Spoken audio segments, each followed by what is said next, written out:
Before anything else, I want to ask you to stay with me until the end of this video. I know your time is precious. I know there are thousands of things competing for your attention right at this moment. But what you're going to hear today could be the turning point you've been waiting for in your financial life. You're going to hear the story of a man named Lucas, someone who did everything right according to the world's rules, who studied, who worked, who put in the effort, and yet felt like money slipped through his hands as if it had a mind of its own. He wasn't irresponsible, he wasn't lazy, he wasn't uninformed, but there was something operating behind every financial decision he made, something he couldn't see, something nobody had ever explained to him.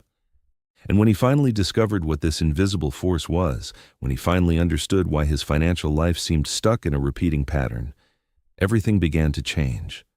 Throughout this video, you'll understand how your mind was silently programmed to relate to money in a specific way, a way that may be limiting every step you take. You'll discover why effort alone was never enough to build prosperity. You'll learn about psychological mechanisms that operate in the darkness of your mind and influence everything from how you spend to how you see opportunities. And you'll understand what can be done to reprogram those patterns and start building a new relationship with money. But I warn you, some of what you're about to hear may be uncomfortable. Because you might realize that the biggest obstacle between you and the financial life you desire isn't in the job market, isn't in the economy, isn't in external circumstances. The biggest obstacle might be inside you, in beliefs you don't even know you carry. So take a deep breath, get comfortable, and stay with me. This conversation could change the direction of your story. There's a moment in certain people's lives that's hard to describe with words. It's a quiet moment, almost imperceptible, that usually happens when you're alone.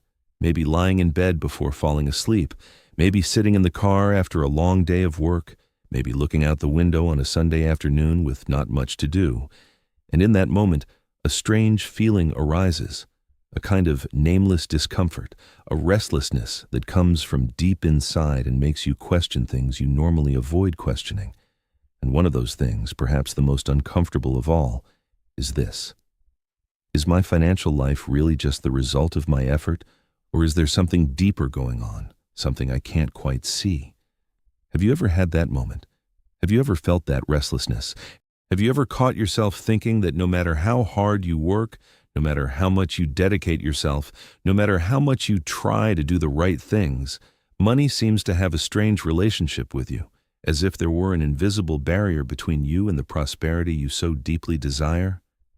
If you felt that, then this story was made for you, because this is exactly the story of Lucas, an ordinary man who lived with that same restlessness for years until he discovered something that completely transformed the way he understood money and his relationship with his own life. Lucas was what anyone would call a model citizen. He was dedicated, responsible, honest, punctual, the kind of person you'd trust with your eyes closed. From a very young age, he learned from his family that the path to a decent life was simple and straightforward. Study, get a job, work hard, and be responsible with what you earn, and that's exactly what he did. He followed every step of that script with admirable discipline. He finished his education, got a position at a decent company, kept his schedule rigorously, never caused problems, never missed a day. He was that reliable employee every boss likes to have around. And for a long time, Lucas believed he was on the right path, believed it was just a matter of time before things improved, before his salary went up, before life became more comfortable. But the years kept passing and that improvement simply never came. His salary did go up from time to time, but expenses went up right along with it. Bills arrived with impressive punctuality, always at the exact moment the money appeared, as if there were some kind of invisible agreement between what he earned and what he needed to pay. And at the end of the month, the feeling was always the same. I'm running in circles. Do you know that feeling? That feeling that you work and work and work, but the financial result never truly changes? I want you to think about this honestly right now, because this reflection is important. When was the last time you felt that your effort was truly being rewarded financially? When was the last time you looked at your bank account and felt peace, calm, satisfaction? If it's been a while since that happened, or if it's never happened, then pay close attention to what comes next. because what Lucas discovered might illuminate something that's hidden inside you too. Lucas had a pattern he didn't even notice. Every time he received his paycheck, for the first few days he felt a brief sense of relief, as if he could breathe for a moment. But that relief lasted very little. Within days, the money started to disappear, not in a dramatic way, not in huge, extravagant spending, but silently. A bill here, a payment there, an unexpected emergency, a car repair, a medical bill, something that broke at home. And before he realized it, the month wasn't even over yet. But the money was already gone, and then that agonizing phase would begin of counting the days until the next paycheck, of juggling what was left, of choosing which bill to pay and which to push to the following month, and this cycle repeated month after month, year after year, like a scratched record playing the same song over and over. And the most disturbing thing of all is that Lucas would look around and see people who didn't seem to work harder than him, people who didn't seem to be smarter than him, people who didn't have more education than him, and yet these people had a completely different relationship with money. They seemed to live with more breathing room, more peace of mind, more options, and Lucas couldn't understand why. What did these people have that he didn't? What were they doing differently? Was it luck? Was it some kind of privilege he wasn't aware of? Or was there something more subtle, more profound, something that couldn't be seen with the naked eye? That question kept circling around in his mind like a mosquito that won't go away, and for a long time he found no answer, until one day something seemingly simple happened that changed everything. Lucas was spending a weekend with not much to do and decided to watch an online lecture about human behavior. It wasn't specifically about finances. It was about how people make decisions, about the unconscious patterns that guide our everyday choices. He started watching more out of curiosity than anything else, but as the lecture progressed, something began to stir inside him in an unexpected way. The speaker was a psychologist who had been studying financial behavior for over 20 years, and at a certain point in the presentation, he said a phrase that hit Lucas like a bolt of lightning. The phrase was this: "You are not born with a financial mindset. You are programmed to have one." Lucas paused the video. He reread the phrase in his mind. He felt something strange in his chest, as if that phrase had touched something that had been stored deep inside him for a long time, something he knew existed but had never been able to put into words. You are not born with a financial mindset. You are programmed to have one. What did that mean in practical terms? It meant that the way Lucas thought about money, the way he felt about money, the way he made decisions involving money, none of it was natural. None of it was innate. All of it had been constructed throughout his life, especially in the early years when he was just a child absorbing the world around him without any critical filter. And here I need to ask you a question that may seem simple but has enormous depth. Have you ever stopped to think about where your thoughts about money come from? Not the rational, conscious, well-thought-out thoughts, but those automatic thoughts that pop up without you calling them. That internal voice that appears every time the subject is money. That sensation in your stomach when you need to make an important financial decision. Where does that come from? Did you choose to think that way? Or did someone, without meaning to, program you to think that way? Lucas began asking himself these same questions, and what he found was both revealing and disturbing. He started digging through his childhood memories, not the big dramatic ones, but the small everyday ones, the ones that seem insignificant but are actually the most powerful. And what he found was an arsenal of phrases, ideas, and beliefs about money that had been planted in his mind without anyone noticing. His father, a good man, hard-working, honest, but who lived his entire life in scarcity, used to repeat frequently, "Money doesn't grow on trees, son." And Lucas would hear that in his brain, still forming, still without the ability to question, absorbed that phrase as if it were a universal law, an absolute truth, a fact of nature. His mother, a strong and resilient woman who worked miracles with the little they had, often said, "We're poor, but we're honest." And that phrase created a dangerous association in little Lucas's subconscious. Poverty equaled honesty, which meant by implication that wealth was the opposite. Wealth was dishonesty. At school, teachers reinforced, "Study hard so you can get a good job." They never told him to create something, to start a business, to generate value. The message was always the same. Study so you can work for someone else. At church and in the community, comments about wealthy people were almost always loaded with judgment. Rich people only get rich by exploiting others. Anyone who has a lot must have taken it from someone. Money corrupts people. And among friends and neighbors, the message was clear. Don't take risks.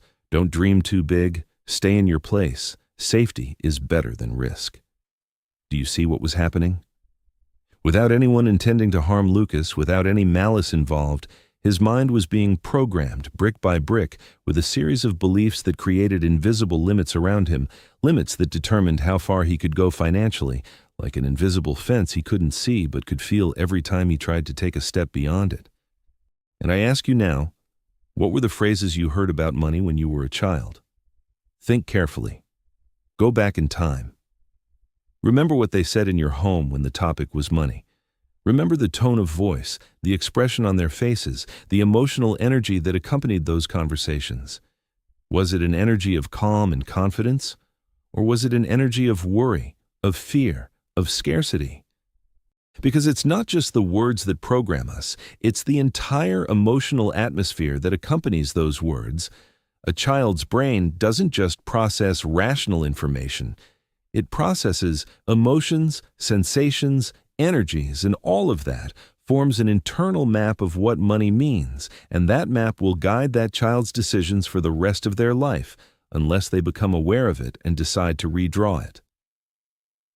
Lucas began to understand this with a clarity he'd never had before. He realized that each of those childhood phrases wasn't just a phrase, it was an instruction recorded in the operating system of his mind. It was a command that dictated how he should behave in relation to money. And those commands were still active today, operating on autopilot without him having the slightest awareness of it. Let's take each of those beliefs and look at them more closely. Because when you understand how they work, you start to understand why your financial life is the way it is. The first belief: money doesn't grow on trees. What does this phrase communicate to the subconscious? It communicates that money is scarce, that it's hard to get, that it's limited, that it's not available in abundance. And when your subconscious believes that money is scarce and difficult, what do you think happens?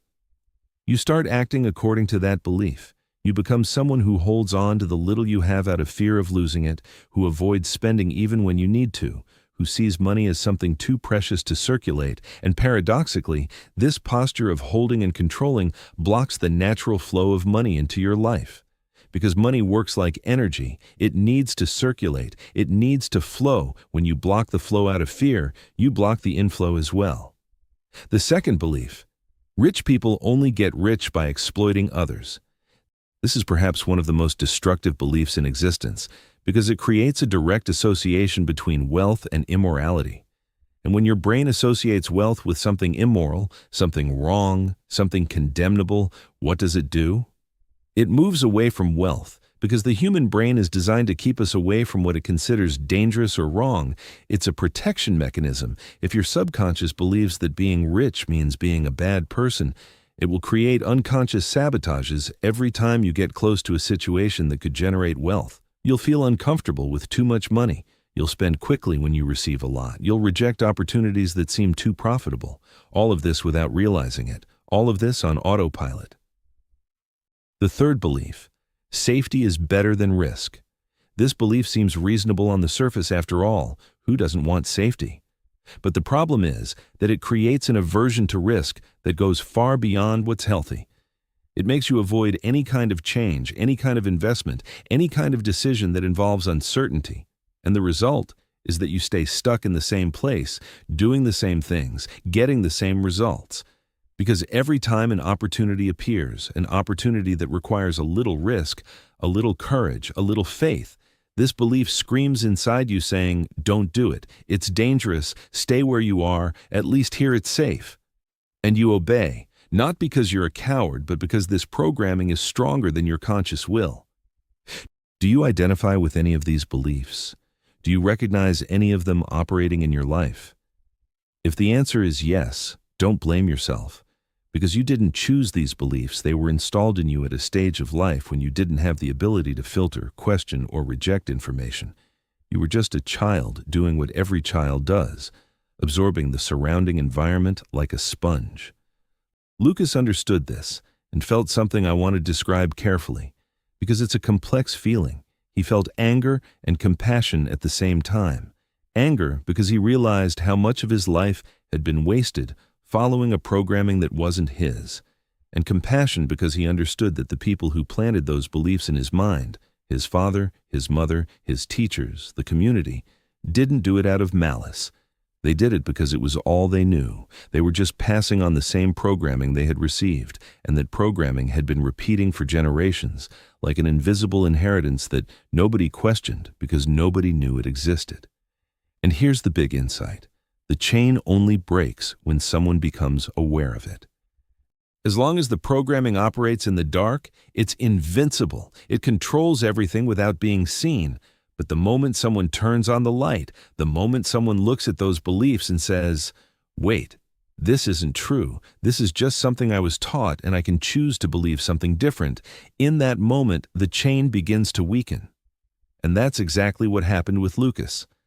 Now I need to explain something to you about how the brain works, because without understanding this, Lucas's story will seem like just a nice story, but with this understanding, it becomes a practical tool you can use in your own life. Our brain basically operates in two modes, the conscious mode and the subconscious mode. The conscious mode is the one we use when we're thinking deliberately, when we're analyzing, reasoning, planning. It's the part of the mind that says, I need to save more, or I should invest my money, or I want to earn more. This part is important, of course, but it represents only a tiny fraction of brain activity. Scientists estimate that conscious thinking corresponds to something around 5% of everything that happens in our brain, just 5%. The other 95% is dominated by the subconscious, which is like a giant computer running thousands of programs simultaneously, day and night, without stopping. These programs are the beliefs, the habits, the emotional memories, the behavioral patterns, everything that's been recorded in the mind over the years and that now runs on autopilot. And here's the crucial point. When the conscious mind wants one thing and the subconscious is programmed for another, who wins? The subconscious? Always, without exception. That's why you can make all the promises in the world to yourself. You can create detailed financial plans. You can set ambitious goals. But if your subconscious is programmed for scarcity, for fear, for the belief that money is hard and dangerous, all those promises and plans will be sabotaged from within, not from lack of willpower, not from laziness, but from a psychological force more powerful than any conscious decision. Has it ever happened to you that you decided to do something, were absolutely certain you were going to do it, and still couldn't follow through? Has it ever happened that you knew exactly what you needed to do to improve your financial life but simply couldn't put it into practice? That's not weakness. That's the conflict between conscious and subconscious. And until that conflict is resolved, real change will be virtually impossible. Lucas understood this in a visceral way. He realized that his problem was never a lack of effort, never a lack of information, never a lack of opportunity. The problem was that his mind was running on outdated software full of limiting beliefs that were installed in childhood and were never questioned, and that software was sabotaging every attempt he made to improve his life. And from that understanding, he did something courageous. He decided to reprogram his own subconscious. But how do you do that? How do you change something that operates outside of your conscious control, something you don't even know is there? That was Lucas's journey. And I'm going to tell you every step he took, because each of those steps can be taken by you too. The first step was the simplest, and at the same time, the most powerful: becoming aware. Lucas began paying attention to his own thoughts, especially the automatic thoughts that arose whenever the subject was money. He created the habit of observing his own mind as if he were an outside observer, like a scientist studying a phenomenon, and what he discovered was surprising. He noticed that every time he saw an opportunity to earn more money, the first thought that appeared wasn't excitement, wasn't curiosity, it was fear, it was distrust. It was that internal voice saying, "This isn't going to work out. This is too good to be true. You don't have what it takes for this." He noticed that every time he received money, he felt an almost irresistible urge to spend it quickly, as if money were something uncomfortable to have, as if having money generated an anxiety that only resolved when he got rid of it. He noticed that every time someone talked about investments, about businesses, about ways to multiply money, his automatic reaction was distrust and skepticism, as if those things were reserved for a different kind of person, a kind of person he was not. Do you recognize any of these patterns in yourself? When a financial opportunity comes up in your life, what's the first feeling that appears? Is it excitement or is it fear? When you receive an unexpected sum of money, what happens? Do you save it, invest it, plan with it, or spend it quickly as if the money were burning in your hand? When someone talks about ways to earn more, do you genuinely get interested, or do you already assume it's not for you? These answers reveal a lot about the programming that's operating inside you right now. Lucas, upon identifying these patterns, began doing something that psychologists call cognitive restructuring, which is basically the act of questioning and challenging automatic thoughts every time a limiting thought appeared. Instead of automatically accepting it as truth, he would stop and question it. The thought said, "This isn't going to work out," and he responded, "How do I know it won't work out if I haven't even tried?" The thought said, "Money is hard to earn," and he responded, "Hard for whom?" "There are people earning money right now doing things I could also do." The thought said, "Rich people are greedy," and he responded, "There are generous rich people and stingy rich people, just as there are generous poor people and stingy poor people. The amount of money doesn't define anyone's character." Seems too simple to work? Well, that's exactly where the power of this technique lies, in its simplicity. Because what happens at the neurological level when you repeatedly question a thought is that the neural connection supporting that thought weakens. It's like a path in a forest. If you walk it every day, it becomes well marked and easy to follow. But if you stop walking it and start clearing a new path, the old path gets covered by vegetation while the new one becomes more and more defined. That's exactly how it works in the brain. You weaken old beliefs by stopping feeding them, and you strengthen new ones by repeating them consistently. The second step Lucas took was incorporating the practice of visualization into his routine. He learned that the human brain has an extraordinary characteristic. It doesn't perfectly differentiate between something that's actually happening and something that's being vividly imagined. When you visualize something with sensory and emotional detail, the brain activates the same areas it would activate if it were actually happening, and this has enormous implications for mental reprogramming. Lucas began dedicating a few minutes every morning to visualizing the financial life he desired, not in a vague and generic way, but in a specific and emotional way. He imagined himself opening his banking app and seeing a balance that brought him peace. Imagined himself paying bills without that tightness in his chest. Imagined himself having the freedom to choose, to decide, to be able to say yes to things that were previously out of reach, and most importantly, he allowed himself to feel the emotions that would accompany that reality, the peace, the security, the gratitude, the confidence. And why is emotion so important? Because emotion is the language of the subconscious. The subconscious doesn't process words and logical arguments the same way the conscious mind does. It processes images and emotions. So when you combine a vivid image with an intense emotion, you're communicating directly with the subconscious, you're recording a new program, you're installing a new belief. And you know what started happening to Lucas?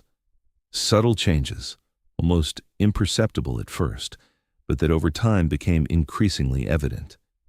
The first thing he noticed was a change in perception. He began to see things that had previously been invisible to him, opportunities that had always been there, but that his brain, programmed for scarcity, filtered out as irrelevant. A coworker casually mentioned he was earning extra income from an activity that Lucas could also do before he would have ignored that comment or dismissed it with a, "That's not for me." But now he paid attention, asked more questions, got interested. An ad for a course caught his attention for a skill that was in high demand in the market before he would have scrolled right past it. But now he stopped, researched, considered. A neighbor needed help with a project and was willing to pay well for it, before Lucas would have thought, "I don't have time," or "I'm not good enough," but now he volunteered. Why did these changes happen? Because there's a structure in our brain called the reticular activating system, or RAS, that works as an information filter. Our brain receives millions of stimuli per second, and the RAS decides which ones are relevant and which can be ignored, and the criteria it uses for this decision is based on what the mind considers important. If the mind is programmed for scarcity, the RAS will filter opportunities as irrelevant and highlight problems as important. You'll see difficulties everywhere and be blind to possibilities. But when you reprogram the mind for abundance, the RAS changes the filter, and suddenly the same world that seemed hostile and closed begins to reveal doors that were always open, but that you simply couldn't see.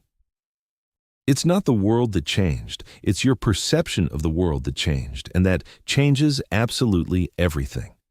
Let me ask you an important question. Do you believe there are opportunities around you right now at this very moment that you're unable to see? Opportunities for income, for growth, for financial improvement that are right there, available, but that your mental filter is blocking? Because if the answer is yes, and it probably is, then the problem isn't the lack of opportunities. The problem is the filter, and the filter can be changed. The third step Lucas took was working on the issue of worthiness, and this was perhaps the most transformative of all. He discovered that one of the deepest and most destructive beliefs he carried was the belief that he didn't deserve to be prosperous. This belief wasn't on the surface. It wasn't something he would say out loud. If someone asked, he would say that of course he deserved a good life. But deep down, in the deepest layers of his subconscious, there was a voice whispering the opposite, a voice that said, "You're not good enough. Who are you to have more than your parents had? People like you don't get rich." And this belief of unworthiness is perhaps the most dangerous of all, because it works like an internal thermostat. You know that device that controls the temperature of a room? When the temperature rises above the set point, the thermostat turns on the cooling system to bring it back down. When it drops below the set point, it turns on the heating. Well, all of us have an internal financial thermostat, programmed for a certain income level, and it works tirelessly to keep our financial reality at that level. If Lucas's thermostat was programmed for a certain monthly amount and he suddenly started earning more, his subconscious would create ways to return to the programmed level. Impulsive spending, bad decisions, unconscious self-sabotage, all to keep reality aligned with the internal belief of how much he deserved to earn. Have you ever seen this happen? Do you know someone who received a large sum of money and in a short time was back in the same situation as before, or even worse? That's not bad luck. That's the financial thermostat doing its job. Research shows that the majority of lottery winners return to their previous financial situation within a few years because the money changed, but the thermostat didn't change. And when the thermostat doesn't change, reality adjusts back to the programmed set point.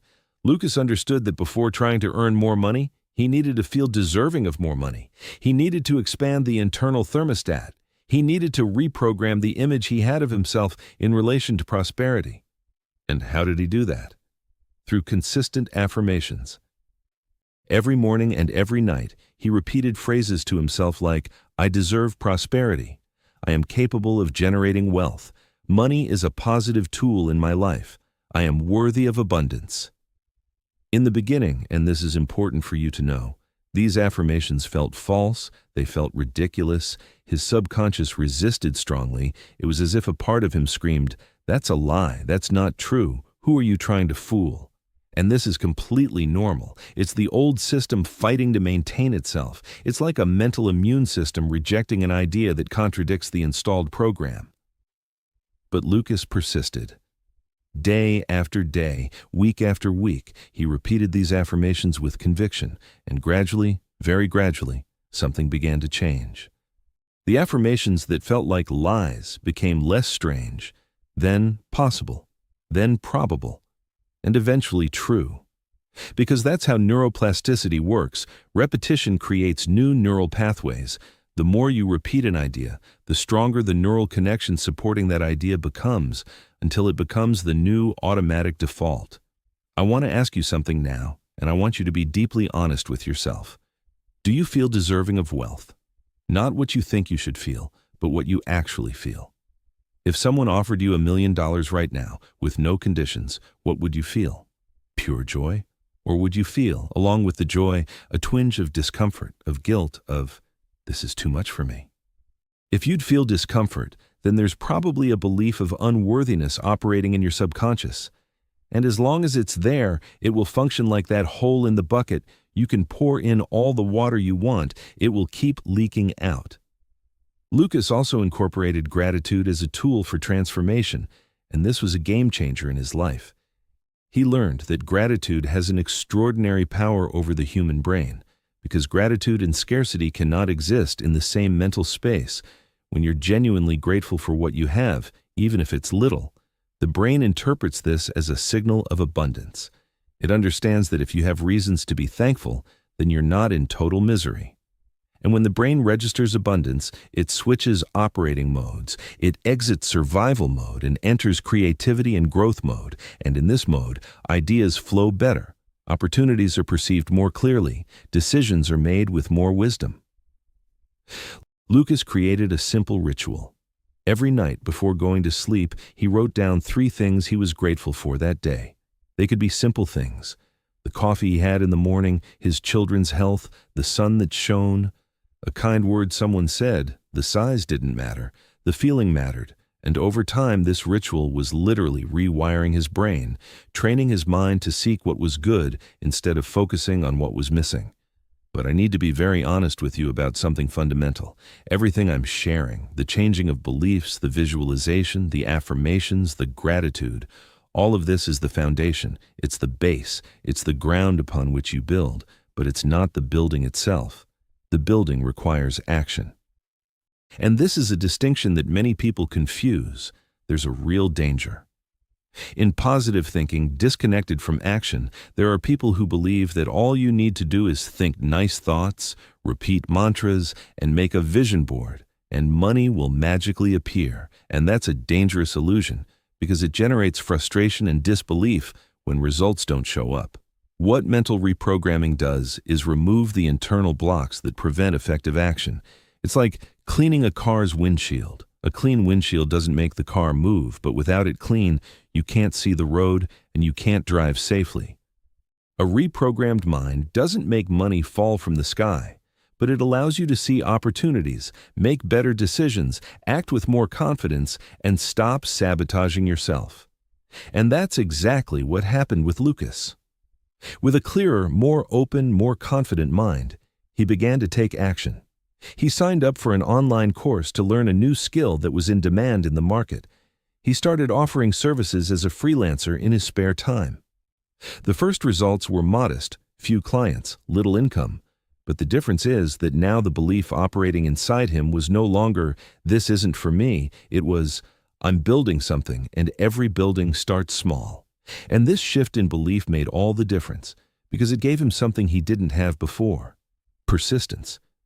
Before, at the first sign of difficulty, he would give up. He interpreted difficulty as confirmation that he wasn't good enough, that it wasn't for him, that he should go back to what was safe and familiar. Now he interpreted difficulty as a natural part of the process, as the price of admission to a better life. And over time, results began to accumulate, clients increased, the extra income kept growing. And something surprising happened at his main job too. The change in attitude was noticed. He was no longer that apathetic and complacent employee. He was someone with energy, with initiative, with ideas, and that caught leadership's attention. And when a promotion opportunity came up, he didn't hesitate. He applied with confidence, and he got it. Now tell me, would all of this have happened if he had just worked harder without changing his mindset? Probably not. Because working hard with a mind programmed for scarcity is like stepping on the gas with the parking brake on. You spend energy, you wear out the engine, but you don't get anywhere. Mental reprogramming is the act of releasing the parking brake. And when the brake is released, the same effort that previously produced nothing begins to produce surprising results. Another profound lesson Lucas learned on this journey was about the influence of environment on financial mindset. Social psychology demonstrates very clearly that we are deeply affected by the people we spend time with. There's that idea that we are the average of the 5 people we spend the most time with, and although that's a simplification, it contains a true principle. Environment shapes mindset. Lucas realized that his environment was an environment of mental scarcity. The conversations around him were dominated by complaints, by pessimism, by that mentality of everything is bad and it's going to get worse, by judgments against those who had more, by conformity disguised as wisdom. And when you're immersed in that kind of environment, maintaining a prosperity mindset is like trying to keep a candle lit in the middle of a storm. The flame goes out before you even notice. Lucas couldn't move to a different neighborhood immediately, couldn't swap out his family, couldn't simply eliminate all the negative influences from his life, but he could do something extremely powerful. Create an alternative mental environment. He started consuming different content, podcasts about financial mindset, books about the psychology of money, videos of people who overcame scarcity and built prosperity, and these positive voices gradually began to counterbalance the negative voices of his physical environment. He also sought to connect, even from a distance, with communities of people who were on the same path, people who were seeking growth, who shared learnings, who supported each other, and this connection made an enormous difference. Because when you surround yourself with people who are growing, growth becomes contagious. Just as when you surround yourself with stagnant people, stagnation becomes the norm. I want to ask you now, do the people around you push you upward or pull you down? Do the conversations you participate in daily inspire you or drain you? When you share a dream with someone, does the person encourage you or discourage you? I'm not saying to abandon anyone. I'm saying to be aware of the influence that environment has on your mind and take measures to protect your mental space. Because your mind is the soil where everything grows. If you plant good seeds in contaminated soil, the chances of harvesting good fruit are minimal. Lucas learned to protect the soil of his mind, and that decision was just as important as any other he made on his financial journey. Now I want to address something that many people avoid, but that is absolutely central to the relationship with money. Emotions. We like to believe we're rational beings, that we make financial decisions based on logic and analysis, but the truth is that the vast majority of our decisions with money are driven by emotions, and until we recognize that, we'll continue making decisions that hurt us without understanding why. Lucas noticed that he had what you might call emotional spending. On the days when he was more stressed, more anxious, more frustrated, he spent more. He bought things he didn't need, ordered food out, made impulse purchases. They weren't huge expenses individually, but added up over the course of a month, they represented a surprising amount. And why did he do this? Because the act of buying released dopamine in his brain, which is the pleasure neurotransmitter, and the dopamine provided a momentary relief from the emotional pain he was feeling. It was like emotional self-medication. The problem is that the relief was temporary and the expense was permanent, so he entered a vicious cycle. He felt bad, spent to feel better, then felt bad about having spent, which led him to spend more to relieve that new discomfort. Do you identify with this pattern? Have you noticed that you spend more when you're emotionally shaken? Have you noticed that you make unplanned purchases after a particularly difficult day? If so, know that you're not alone. This is one of the most common patterns of financial behavior, and it has deeply psychological roots. Lucas learned to deal with this in a simple but effective way. Every time he felt the urge to buy something unplanned, he would pause and ask himself, do I really need this, or am I trying to relieve an emotional pain? And 9 out of 10 times the answer was the second option, and by recognizing this, he could make a conscious choice instead of reacting on autopilot, and this simple practice of pausing and self-questioning saved him an impressive amount over the months. Another lesson Lucas considered essential was understanding the difference between fear of money and respect for money. Many people who grew up in environments of scarcity develop a fear of money, fear of having it, fear of losing it, fear of talking about it, and this fear creates a dysfunctional relationship where the person avoids everything related to finances, avoids looking at bills, avoids creating a budget, avoids thinking about the financial future, because all of it generates too much anxiety. It's like someone who's afraid of going to the doctor and therefore never gets checked up, even when they feel something is wrong. Fear prevents care, and lack of care worsens the problem, which in turn increases the fear. Lucas replaced fear with respect. He began looking at money not with fear or contempt, but with respect, as something that deserves attention, organization, care. He started writing down every dollar coming in and going out. He created a simple budget. He set financial goals for the short, medium, and long term, things that any financial educator would recommend, but that he had never done because fear kept him from facing the numbers. And when fear gave way to respect, care became natural, and when care became natural, results appeared. I want to ask you one more question. What is your relationship with financial management like? Do you know exactly how much you earn, how much you spend, and where every dollar goes? Or do you live in the dark, avoiding looking at the numbers? If you live in the dark, tell me, what result do you expect to build in the dark? Nobody builds a house with their eyes closed, and nobody builds a healthy financial life without looking at the numbers honestly. Another powerful concept Lucas learned was the difference between a consumer mindset and a value generator mindset.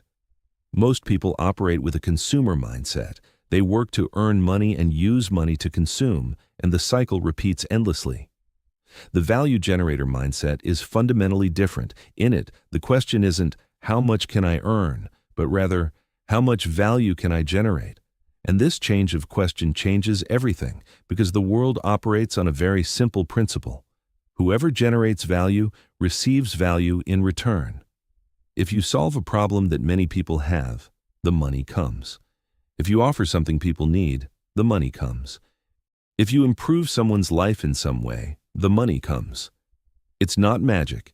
It's the most basic law of economics, exchange of value.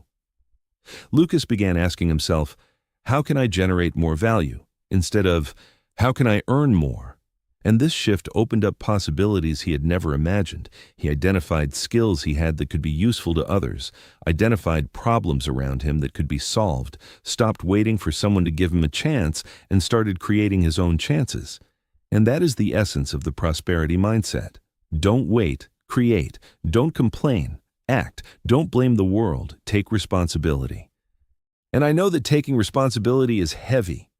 Because when you take responsibility for your financial life, you can no longer blame the government, the boss, the economy, luck, and in a sense, it's more comfortable to have someone to blame. Because if it's someone else's fault, you don't need to change. But if the responsibility is yours, then change is up to you, and that's scary, but it's also liberating. Because if it's up to you, then you have the power to transform. Are you willing to take on that responsibility? Are you willing to stop looking outward for someone to blame and start looking inward for solutions? If the answer is yes, you're already on the right path. Lucas continued on this journey month after month, and the results kept accumulating consistently. In 2 years, his financial reality was completely different from what it had been before. He didn't become a millionaire. This isn't a fantasy story. It's a real story about real transformation. But he went from scarcity into a life of sufficiency and growth. He went from financial anxiety into peace of mind. He went from the vicious cycle of earning and spending into a virtuous cycle of earning, saving, investing, and growing. And the most significant thing of all, he broke the generational chain. His children began growing up in a different environment, hearing different phrases, absorbing different beliefs. Instead of money doesn't grow on trees, they heard money is a tool that can be learned and mastered. Instead of rich people only get rich by exploiting others, they heard there are many honest and ethical ways to build wealth and we can learn all of them. Instead of don't take risks, they heard all growth involves a degree of risk and we can learn to calculate those risks intelligently. A new generation was being programmed with different beliefs, and that, for Lucas, was worth more than any amount in the bank because he knew he was planting seeds that would bear fruit for generations. I want to speak directly to you now, the person listening to me. If you've made it this far, it wasn't by accident. Something inside you recognized something in this story, something resonated, something made sense, and I believe that something is a genuine desire for change. I want you to know that change is possible. It doesn't matter your age, it doesn't matter how long you've been stuck in this pattern, it doesn't matter how many times you've tried and failed, change is possible. But it requires things from you. It requires honesty to recognize the beliefs that are limiting you. It requires courage to question them and face the discomfort that accompanies all transformation. It requires consistency to practice the new patterns day after day, even when it seems like nothing is changing. It requires patience to understand that transformation is a process and not an event. And it requires action to translate the new mindset into concrete behaviors. I want to leave you with some questions to reflect on, to carry with you, to meditate on over the coming days. First, if you could go back in time and change a single belief you were taught about money, what would it be? Second, what emotion dominates your relationship with money? And what does that emotion reveal about your internal programming? Third, is there an opportunity in your life right now that you're avoiding out of fear? Fourth, if 5 years from now your financial life is exactly the same as it is today, how will you feel? Fifth, what are you willing to do starting today to begin transforming your financial mindset? These questions don't have right or wrong answers. They are mirrors. They show you where you are and where you can go. And the simple act of reflecting on them is already transformation. Because awareness is the first step of all change. I want to close by returning to that phrase that changed Lucas's life. You are not born with a financial mindset. You are programmed to have one. And I would add, if you were programmed, you can be reprogrammed. That's the central message of everything we discussed here. You are not condemned to repeat the financial patterns you inherited. You can choose new beliefs. You can choose new thoughts. You can choose new behaviors. And by doing so, you choose new results. Everything starts in the mind. Thoughts generate emotions. Emotions generate behaviors. Behaviors generate results. And results generate reality. If you want to change reality, change the starting point, your thoughts. And thoughts are formed by beliefs, and beliefs can be changed. That's the most liberating news I could give you today. Beliefs can be changed. Let me tell you one last detail about Lucas. Months after starting this transformation, he was in a line at the bank waiting to be served, and next to him was a young man with that tired expression, that look of someone carrying the weight of the world on his shoulders. And Lucas recognized in that young man the person he himself used to be. And on an impulse of generosity, he struck up a conversation, asked how the young man was doing, listened a bit about his difficulties, and at a certain point, Lucas said the same phrase he had heard in that lecture years ago. Did you know that we're not born with a financial mindset? We're programmed to have one. And if you were programmed, you can be reprogrammed. The young man looked at him with curiosity, with that same spark of intrigue Lucas felt when he heard that phrase for the first time, and Lucas knew in that moment he had just planted a seed, the same seed that was planted in him and that transformed his life. And that's what transformation does. It multiplies. When one person changes, they inspire others to change. When one mind frees itself, it helps other minds free themselves. And so, belief by belief, mind by mind, life by life, the world keeps changing. I sincerely hope that something shared here today lit a light inside you, a spark of hope, of curiosity, of a desire to change. If a single person who watched this video decides to re-examine their own beliefs about money, decides to question the programming they received, decides to take the first step toward a new mindset, then all of this will have been worth every second. I ask you a favor. If this content made sense to you, share it with someone who needs to hear it. It could be a friend, a family member, someone you know is stuck in that same cycle of scarcity.